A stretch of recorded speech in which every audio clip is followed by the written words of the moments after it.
저 신문마다 좀 보도가 좀 약간 다르긴 합니다만 그 이제 경선 룰과 관련돼 가지고 대선 주자의 대리인하고 외부 인사들이 참여하는 경선 룰 논의 기구를 만들기로 했다 이런 보도도 있어요. 네, 이제 그동안 박근혜 대표가 선수가 룰에 맞춰야지 룰을 선수에 따라 바꿀 수 없다는 얘기를 한 것이 4월 13일인데 박근혜 대표 전 비대위원장의 침묵이 50일간 계속되어 왔습니다.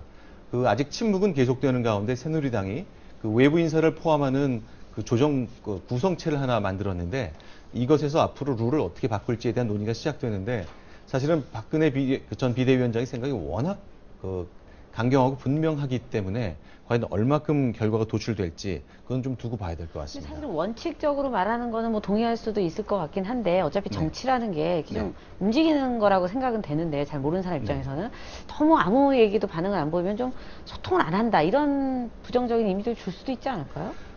저희 동아일보에서 이제 그 친박계 그리고 박근혜 대표를 취재하는 기자가 어저께 그 좀 심층 취재를 했는데 저희가 확인한 것은 박근혜 대표와 그 참모 그룹들도 여기에 대해서 우리는 신경 쓰지 않겠다 이미 정해졌다라는 스탠스는 아닌 것 같습니다.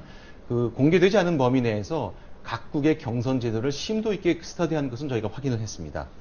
근데 그 결과 그 완전히 당원들에게 묻는 방식도 좀 문제가 있고 완전히 당원의 의사가 가중치가 반영되지 않은 온 국민에게 묻는 것도 문제가 있어서 절충안이 가장 낫다는 판단을 하고 있다는 것이 현재 상황인 것 같습니다. 예, 아무튼 그 오픈 프라이머리 이거 그 비박 주자들 요구가 있는 거에 대해서 전에는 이제 원칙을 바꾸면 되냐고 하는데 아무튼 많은 국민들이 참여하는 거 이거에 대해서 이제 뭐 논의가 관심이 있어지니까 아무래도 친박 쪽에서도 별 관심을 없다라고 좀 계속 다른 딴짓을 하기는 좀 어려울 것 같은 생각이 좀 들어요. 왜냐하면 친박계에서는 경선만이 아니라 올 연말 대선도 이겨야 하고 대선 승리만이 아니라 당선이 되는 걸 가정을 할 때 성공한 대통령을 만들어야겠다는 과제가 있습니다. 그런데 이제 5년 전 상황을 생각하면 이명박 대통령과 역사상 최대 표차로 승리할 때 이명박 후보는 슈퍼스타였습니다.